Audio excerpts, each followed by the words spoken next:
이 타로라는 것은 그 에너지가 그때그때 달라지는 부분이 있습니다. 여기서 합격이 나온다고 해도 그 주체가 제대로 합격의 운이 나왔지만 본인이 스스로 합격을 나왔다고 해서 공부를 등한시한다거나 내가 하고자 하는 어떤 목표점을 뭐 대충 한다거나 그러면 그 에너지 자체가 흐른다는 거죠. 흐름이 또 바뀐다는 거죠. 그래서 지금 여기에 보면 마이너 카드들이 주로 이루어졌죠. 메이저 카드 빼고는. 그래서 이 마이너 카드들이 주로 나왔다는 것은 합격일 확률이 있어도 그 에너지가 바뀔 수 있다는 걸 명심해야 되는 겁니다.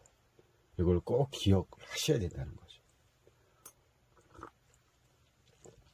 그리고 이제 이걸 하나하나 이제 쪼개서 보면 여기에 뭡니까? 페이지 컵이 나왔죠. 페이지 컵은 어떻게 보면 초보라고 생각해요. 초보. 또 작다, 약하다, 미숙하다, 뭐 어리다, 시작, 뭐 이러한 뭐 여러 가지가 있겠죠. 여러 가지가 있기도 하고, 또 지금 이 이미지상으로 볼 때는 컵 속에 하나의 붕어, 고기를 쳐다보는 이런 부분을 보면서 호기심으로 볼 수도 있고, 또 이게 남녀의 관계로 보면 사랑으로 볼 수 있는 거고, 또 어떤 모험적인, 또 뭔가를 적극적으로 대시하는, 또 친근함, 뭐 유혹, 아첨, 뭐 이런. 그리고 이 주변의 어떤 핑크색 자체가 결국은 이 사랑이라는 애정의 관계로 볼 때는 아주 좋죠. 그리고 이 컵 자체는 또 여자의 자궁으로도 보고, 또 뭐 결과물로도 볼 수 있는 거죠. 그래서 이 카드가 보통 또 임신 카드로도 많이 나오는 카드 중에 한 가지입니다. 결국은 이 카드가 가지고 있는 각자의 카드의 내용은 있지만 이 내용을 여기에다가 그냥 가지고 있는 그 내용 자체만을 보고 카드를 보면 안 만든다는 거죠. 그래서 상당히 중요한 건 질문이다. 질문을 통해서 이 카드를 대입을 시켜야 된다는 거죠. 대입을 시킨다고 해가지고 무조건 또 그냥 그 카드에 맞게끔 그냥 물상적인 부분을 또 카드를 또 봐야 된다는 거죠. 그래서 이제 또 뭐 사원소라든지 또 이런 거를 또 거기다 대입을 또 봐야 됩니다. 그리고 또 이 지금 여기 컵과 아이 컨택 하는 어떤 모습을 보면서 또 뭐를 보냐면 질투가 많은 사람을 또 볼 수가 있는 거죠. 그리고 또 어떤 첫 경험이라든지 아니면 사랑에 빠졌다, 뭐 이렇게 여러 가지를 이 카드 하나에서 볼 수가 있는 거고, 제일 중요한 건 질문입니다. 질문 속에 이 각 카드를 어떻게 분석하고 어떤 식으로 스토리텔링을 할 거냐가 제일 중요하다는 거죠. 자, 그리고 이제 여기 이 가운데 검 카드를 보면 이 카드가 제일 많이 나오는 게 배신이죠. 배신 카드. 왜 이런 배신 카드가 나오면 보통은 이 얼굴의 어떤 표정이라든지 이 돌아선 모습의 어떤 상황의 어떤 전개적으로 봤을 때 그렇게 많이 나오고, 이 카드 자체가 또 어떤 분쟁이 많은 어떤 그 사람들과의 그 왕따라든지 뭐 분쟁, 또 뭐 어떤 경쟁자, 또 상대를 뭐 무시하거나 배신, 또 뭐랄까요, 또 패배, 망신, 뭐 열등감, 수혜감 많죠.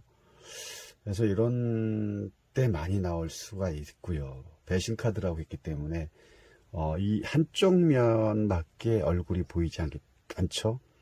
그래서 이 옆모습이 보인다는 게 다가 아니다라는 거죠. 이 또 다른 한쪽 면의 모습도 우리는 유출을 해야 된다는 거죠.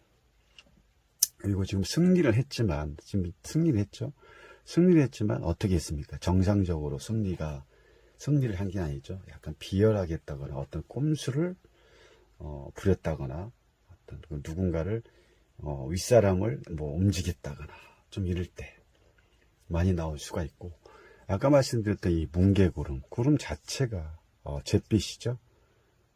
잿빛으로 또 바뀌고 구름의 칼 모양, 뭔가 빠르게 전개되고 있고, 이 잿빛으로 바뀌었다는 것은 뭔가 보이지 않는 상황. 잿빛은 이 속을 알 수가 없는 거죠. 그래서 뭔가 보이지 않는 상황에서 암암리에 무슨 상황이 이루어졌다 라는 걸 알 수가 있다는 거죠. 그리고 뒤에 이제 울고 있는 이 울고 상처를 입었겠죠. 울고 있는 사람, 이 사람들은 이 상대에 의해서 포기한 사람이죠. 한 사람은 등을 보이고 한 사람은 양심을, 또 이 사람 쪽에서 올 때는 여기는 울고 있지만 앙심을 품고 있다라고 볼 수가 있는 거죠. 그래서 이런 부분을 잘 보셔야 된다고 말씀드리는 거고요. 그럼 다음 카드, 또 이 카드 자체가 보면 어떤 성공의 기운이 강하죠. 성공이라든지 뭐 도전, 또 확장, 또 포부라든지 어떤 모험심, 무역, 아까 말씀 무역,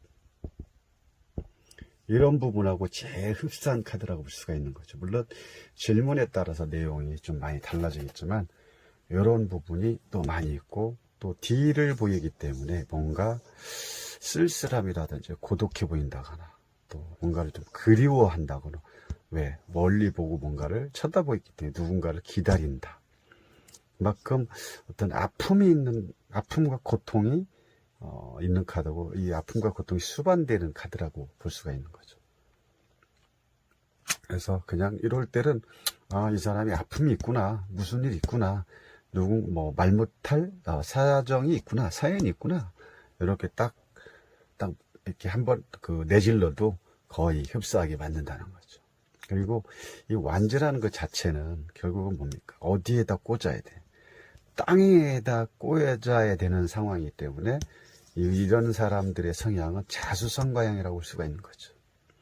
본인이 다 노력을 해서 혼자만이 자기 기운으로 누구의 도움 없이 살아가야 되는 어떤 자수성가형이라고 볼 수가 있는 거죠. 그만큼 열심히 또 행동으로 만들어야 되는, 또 성과를 또 내야 되는 상황으로 볼 수가 있는 거죠. 이제 어떤 기본적인 사원수로 봤을 때는 또 어떤 성공적이라든지 도전, 또 완저기 때문에 자꾸 이 나무 자체가 이렇게 쭉쭉쭉 뻗어 올라가죠.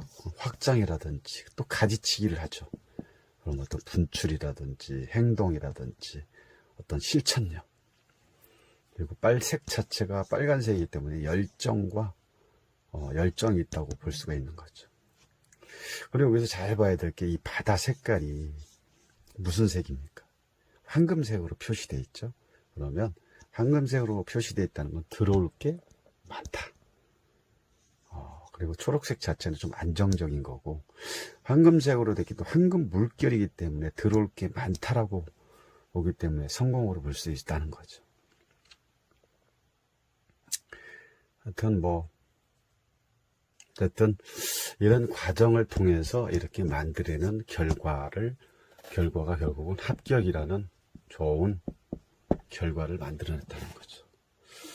자, 미리 올려드린 카드지만 이렇게 나름대로 조금 풀이를 해봐야겠습니다. 감사합니다.